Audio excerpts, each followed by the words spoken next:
આજથી 400 વર્ષ પહેલા આ દાદાનું સ્વયંભૂ પાટવાડા હનુમાનજી દાદાનું જગ્યાનું મંદિર છે અને 400 વર્ષ પહેલા દાદાનું પ્રાગટ્ય સ્થાન છે અને દાદા અહીં સ્વયંભૂ રીતે પોતાની રીતે આપમેળે પ્રગટ થયેલા છે. ખાસ ઇતિહાસ શું છે? દાદાનો ઇતિહાસ તો ઘણો બધો મોટો છે, પણ આજથી 400 વર્ષ પહેલા અડવાલ ચાવડાનું રાજ હતું. કનક નામની નગરી હતી. મોરબી સ્ટેટ ઠાકોર વાઘનું છેલ્લું ગામ દહીસરડા ગણાતું. એને કાંઠે દાદાનું પ્રાગટ્ય સ્થાન. અહીંથી 3 બોર્ડર લાગુ પડે, જામ સાહેબની, રાજકોટ સ્ટેટ અને મોરબી સ્ટેટ. ત્રણેયની બોર્ડર ઉપર દાદાનું પ્રાગટ્ય સ્થાન છે. આજીના નદીને કાંઠે દાદા પ્રગટ થયા અને દાદાનો ઇતિહાસ તો બહુ જોરદાર છે.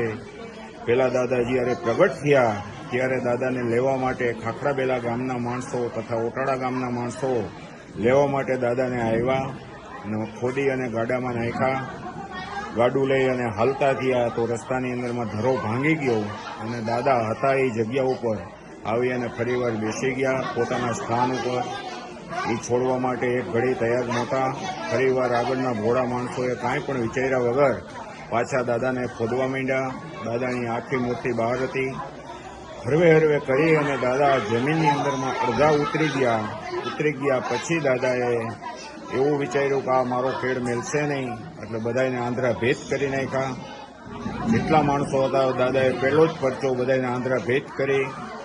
બધાએ માથા પછાડવા લાગ્યા કે દાદા તમે દેખતા થઈ જાઓ, અમે તમને નહીં લઈ જાય.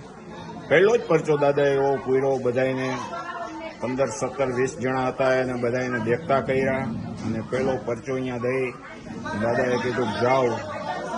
એ પછી અમારા દાદા ગૌરીશંકર દાદા અને સપને દાદા આવ્યા અને જેમ આપણે વાતો કરીએ એમ ગૌરીશંકર દાદા પાટવાડા હનુમાનજી સામે વાતો કરતા હતા. મોરબી સ્ટેટની મંજૂરી લઈ પાટવાડા હનુમાનજીની જગ્યાની રચના કરી.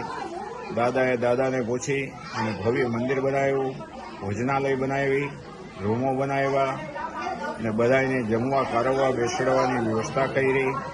પાછળ ઝાડ પાનથી ઘેરાયેલું દાદાનું ભવ્ય બગીચો આવેલો છે. આશરે 4 એકર જગ્યાની અંદરમાં પાટવાડા સ્વયંભૂ દાદાનું ભવ્ય મંદિર બનાવવામાં આવ્યું. કામના પૂર્ણ થાય છે અને જે પણ આસ્થા માનતા મનની અંદરમાં લે એનું દાદા 1 ગણું માગે એનું 10 ગણું આપે છે. દાદા આજની તારીખ કળિયુગની અંદરમાં દાદાનો હજુર પરચો સમાયેલો છે.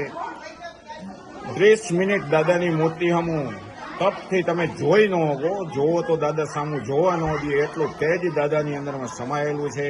ખાસ રાત્રે અહીંયા કોઈ રોકાતું નથી, એનું શું? દાદા રાતનો ઇતિહાસ તો બહુ જબરજસ્ત છે. દાદા કોઈ પણ રાત્રે અહીં જો ધરાર રોકાવા જાય, રોકાવા જ દેતા નથી. રોકાવાની શક્ત મનાય છે. આરતી થાય એટલે મંદિર લોક થઈ જાય છે અને રોકાય તો એ ક્યાં હોય એનું સરનામું રહેતું નથી.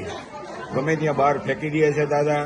એટલે અહીં કોઈ પણ રહેવાની શક્ત મનાય છે અને જો કાંઈ પણ ન થાય તો દાદાનો હજુ રાત્રે પરચો મળે જ છે. હાલની તારીખમાં ક્યારેક રાત્રે 2 વાગે પણ દાદાની ઓટોમેટિક આરતી પણ થવા લાગે છે. ક્યારેક ગદા ફરવા માંડે છે, ઉપરનું ઝુમર છતર ફરવા લાગે છે.